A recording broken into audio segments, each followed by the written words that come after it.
या देवी सर्वभूतेषु विद्यारूपेण संस्थिता नमस्तस्यै नमस्तस्यै नमस्तस्यै नमो नमः।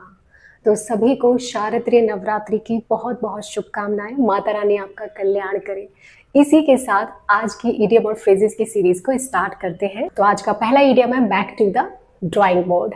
इसको ऐसे समझते हैं, देखिए आपने मूवीज देखी होंगी जिसमें कुछ इन्वेस्टिगेशन होती है। जैसे कोई पुलिस ऑफिसर है, वो किसी केस की इन्वेस्टिगेशन कर रहा है, तो वो ना एक बोर्ड बना के रखते हैं जिसमें जिन पे भी उन्हें डाउट्स होता है उन लोगों के फोटो होते हैं, कुछ एड्रेसेस, जितने भी उनके पास प्रूफ्स होते हैं वो एक बोर्ड पर, और फिर कनेक्शन जोड़ने की कोशिश करते हैं, एक प्लान बनाते हैं उसके अकॉर्डिंग।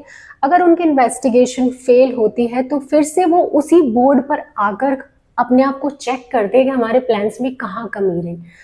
तो यानी कि जब आप किसी चीज में फेल हो जाते हैं ना, आपने किसी चीज की तैयारी की लेकिन वो चीज ना फ्रूटफुल नहीं हुई, तो दोबारा से तैयारी करना, अपनी तैयारी को चेक करना, अपने प्लान्स को रिवाइज करना ही back to the drawing board होता है। आई होप ये आपको समझ आया होगा।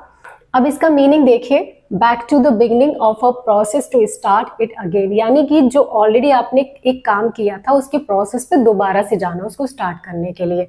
री-इवैल्यूएटिंग, रिवाइजिंग प्लान्स, है ना, दोबारा से उनका मूल्यांकन करना, चेक करना कि कहाँ कमी रह गई, क्यों हम फेल हुए, और रिवाइजिंग प्लान्स को रिवाइज करना कि क्या पॉइंट ऐसा था जो मिसिंग था। अब इसका एग्जाम्पल देखिए, when the clients feedback was negative the designer knew it was the time to go back to the drawing board. जब क्लाइंट का फीडबैक नेगेटिव निकला तो डिजाइनर को क्या पता लगा, उसे पता लग गया कि भाई अब वो ये जो समय है ना वापस से शुरू से देखने का है, यानी शुरू से तैयारी करने का है।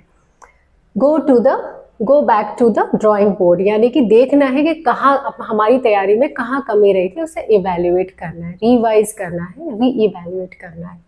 सिमिलर मीनिंग वाले हैं back to the square one. Square one आप इसे ऐसे समझिए कि जैसे आपने सांप सीढ़ी गेम खेला होगा, तो उसमें क्या होता है, सांप कई बार डस ले तो लौट के नीचे आ जाते हैं किसी और, दोबारा से उसी स्क्वायर में आ जाते हैं। तो ऐसे समझिए जहां से आप गए थे ऊपर उठ के वापस वहीं लौट के आ गए, यानी कि वहीं से फिर से शुरुआत करेंगे। Back to the square one वही बात है। स्टार्ट फ्रॉम द स्क्रैच, एक स्क्रैच कर दिया मैंने, हाँ भैया निशान लगा दिया, अब यहाँ से शुरू करो, है ना। कोई रेस होती है, कुछ भी होती है, वहां पर एक लाइन होती है, एक स्क्रैच होता है कि वहीं से उनको दौड़ना होता है। तो start from the scratch, new beginning.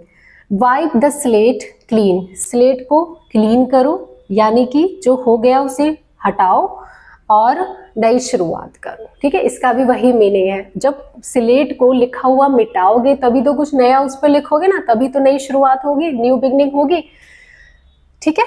Gift of the गैब, गैब यानी गप करना, यानी कि जो अच्छे से गपशप करना जानता है, इजीली किसी बात को कह देता है, बहुत कॉन्फिडेंटली अपनी बातों को कहता है, जिसे हम कहते हैं एक अच्छा वक्ता, यानी कि एलोक्वेंट, वो होता है गिफ्ट ऑफ द गैब, यानी कि उसे गिफ्ट ऑफ द गैब मिला हुआ है। ठीक है, गप करने का गिफ्ट आप ऐसे याद रख सकते हैं। The ability to speak easily and confidently, जिसे हम बोलते हैं एलोक्वेंट। ठीक है, आसानी से और कॉन्फिडेंटली बोलना।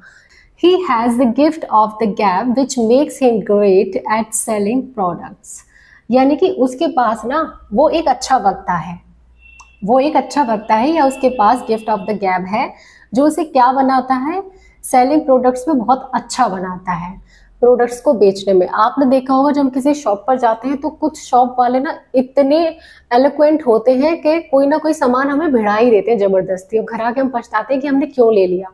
सिर्फ उनके गिफ्ट ऑफ द गैप की वजह से हम कोई ना कोई कई बार अननेसेसरी परचेज कर लेते हैं।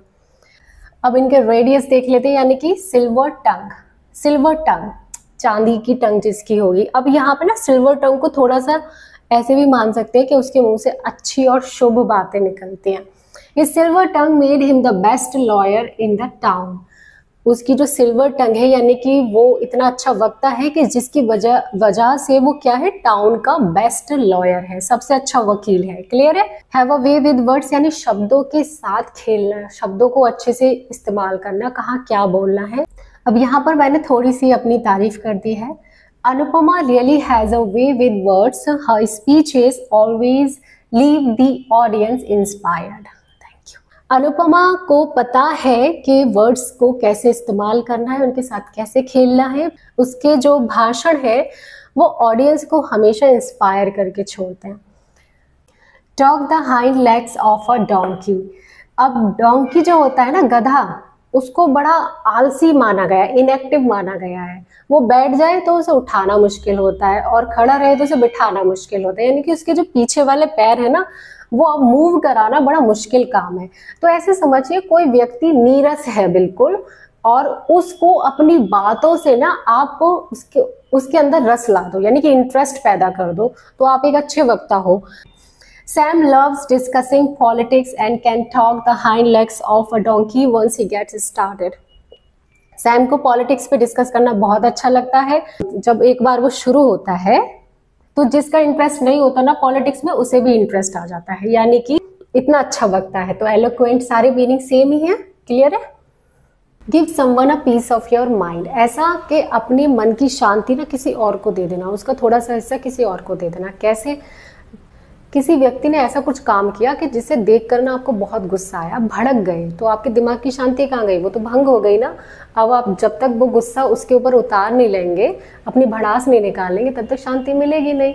तो बस वही है give someone a piece of your mind, यानी बहुत ही सुंदर वर्ड है हिंदी में, भर्त्सना करना। एक्सप्रेस स्ट्रॉन्ग डिसअप्रूवल और एंगर टुवर्ड्स समवन, किसी के प्रति बहुत ज़्यादा गुस्सा, बहुत ज़्यादा नाराज़गी, डिसअप्रूवल, ये दिखाना, एक्सप्रेस करना, ठीक है। और ये भी बोल सकते हैं स्कॉल्ड करना, क्रिटिसाइज करना, रेप्रीमेंड। रेप्रीमेंड वही भर्त्सना करना, clear. When the neighbor's dog kept barking all night, Jack gave him a piece of his mind. जब पड़ोसी का कुत्ता ना पूरी रात भौंकता रहा तो जैक ने क्या किया? उसे आड़े हाथों लिया। आड़े हाथों लिया, ये वर्ड अच्छा है ना, जो पूरा क्लियर मीनिंग दे रहा है, आड़े हाथ। तो जैक ने उसे आड़े हाथों लिया। उसे किसे? मतलब पड़ोसी को, कुत्ते को थोड़ा ना। ले इनटू समवन, ओहो, ये बिल्कुल सेम मीनिंग आ गया, आड़े हाथों लेना। My parents laid into me for coming late. अब मेरे पेरेंट्स ने क्या किया? मुझे आड़े हाथों लिया। क्यों लिया?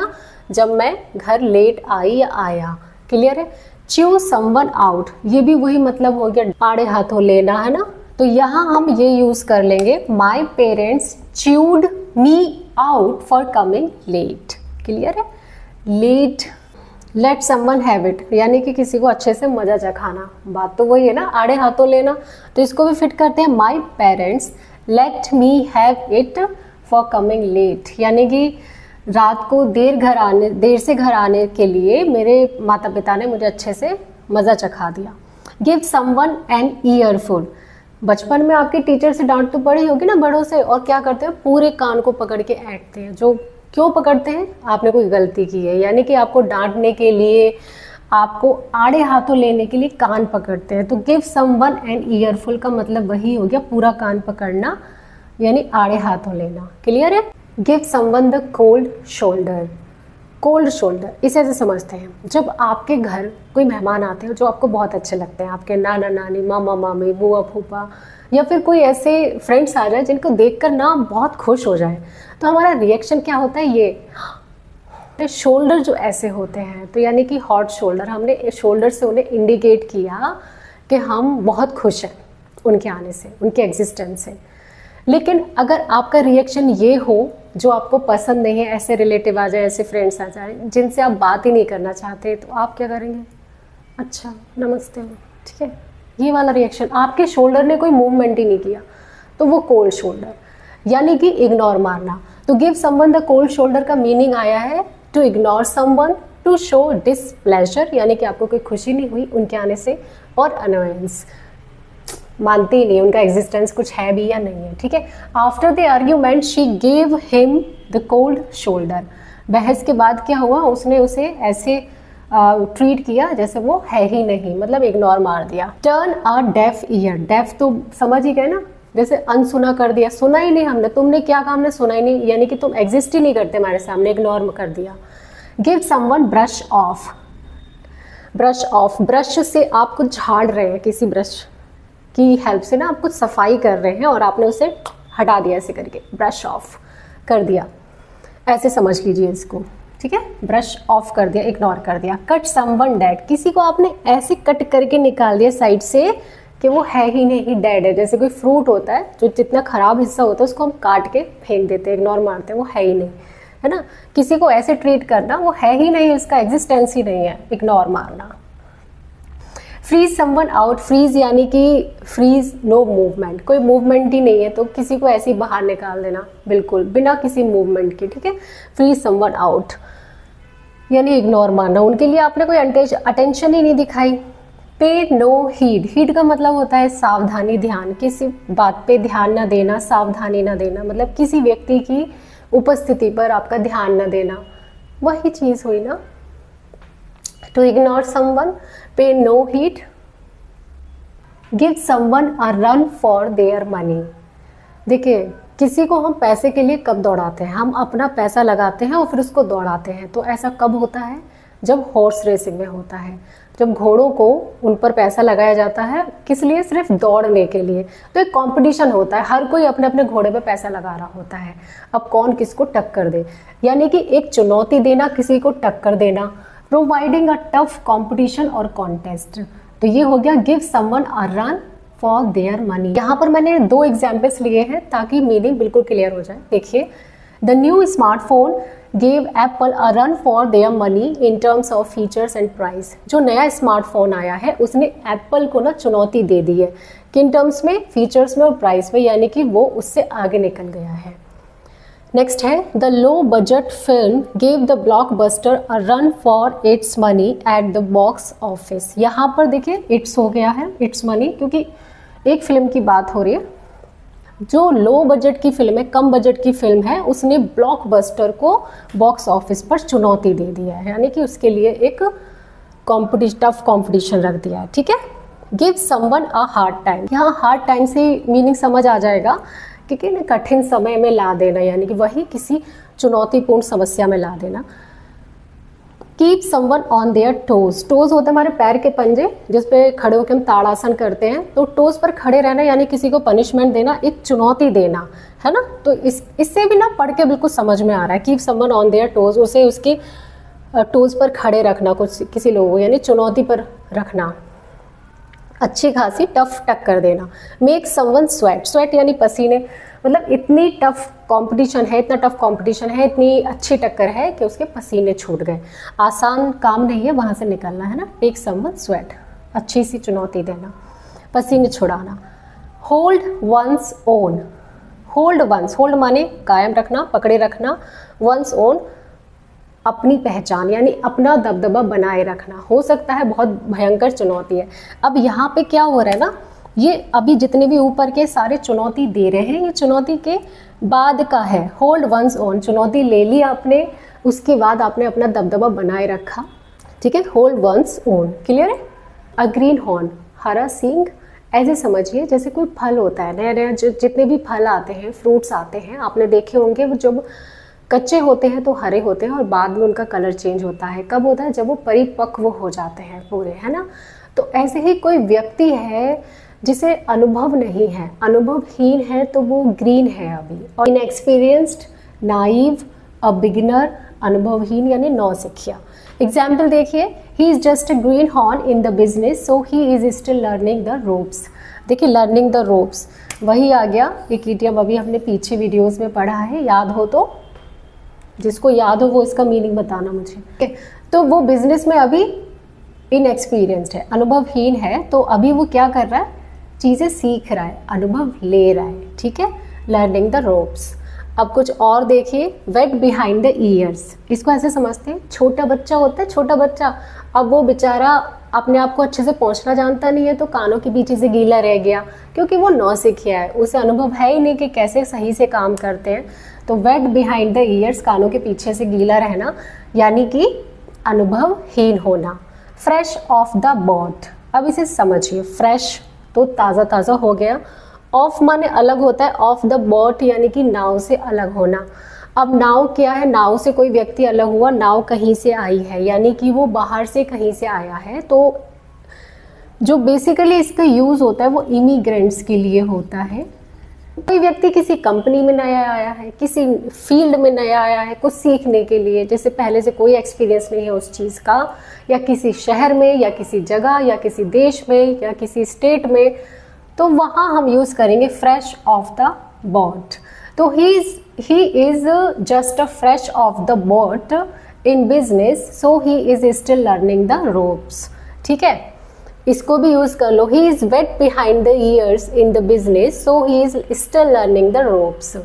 अब new kid on the block, यानी कि पड़ोस में कोई नया बच्चा, तो वो आपके लिए नया होगा, उसे यहाँ की जानकारी नहीं होगी, यहाँ के एनवायरनमेंट के बारे में पता नहीं होगा। वही मीनिंग है अनुभव ही नौसिखिया। तो he is just a new kid on the block in the business, so he is still learning the ropes. Clear है? इसको ना आप नेबरहुड से याद रख लेना, नेबर से याद कर लेना। ठीक है, नेबर। ओके, अब यहाँ पे ये जितने भी वर्ड्स हैं ना, ये सिर्फ सिनोनिम्स हैं, ये कोई इडियम वगैरह नहीं है जो इसके लिए यूज़ होंगे, तो आप इन्हें देख लो। जैसे टेंडरफुट, न्यूबी, ये आजकल बहुत चल रहा है, नियोफाइट, प्रोबेशनर, रुकी, नोविस, सबका मीनिंग वही है, नया नया नया। गेट इनटू अ स्क्रैप, आपने ना इससे रिलेटेड इडियम और पहले भी पढ़ चुके हैं। गेट इनटू अ स्क्रैप यानी कि किसी ट्रबल में, किसी डिफिकल्टी में फंस जाना। इसका एग्जाम्पल देखिए, he got into a scrap with the law when he accidentally parked in a no parking zone. अब वो ना मुसीबत में फंस गया कानून के साथ। कब? जब उसने अचानक से, मतलब बिना जानकारी के एक्सीडेंटली कार कहाँ पार्क कर दी? नो पार्किंग जोन में। तो अब उसे कानून से पंगा ले लिया उसने ज़बरदस्ती का, एक डिफिकल्टी में फंस गया, है ना। गेट इनटू अ स्क्रैप, जानबूझकर नहीं गया, एक्सीडेंटली हो गया ये। अब इससे मिलते जुलते मीनिंग के देखिए, लैंड इनटू हॉट वाटर, यानी कि गर्म पानी में अगर कोई लैंड करेगा तो क्या होगा? प्रॉब्लम ही होगी ना, मुसीबत में आना। इन अ पिकल, ये सारे के सारे हम पहले पढ़ चुके हैं। स्टक इन अ रट, be in a fix, in a tight spot. अब आपको बताना है कि ये हमने कौन सी इडियम में पढ़े थे। तो बस आज के लिए इतना ही, मिलते हैं नेक्स्ट वीडियो में। Till then bye bye, take care, जय हिंद, जय भारत।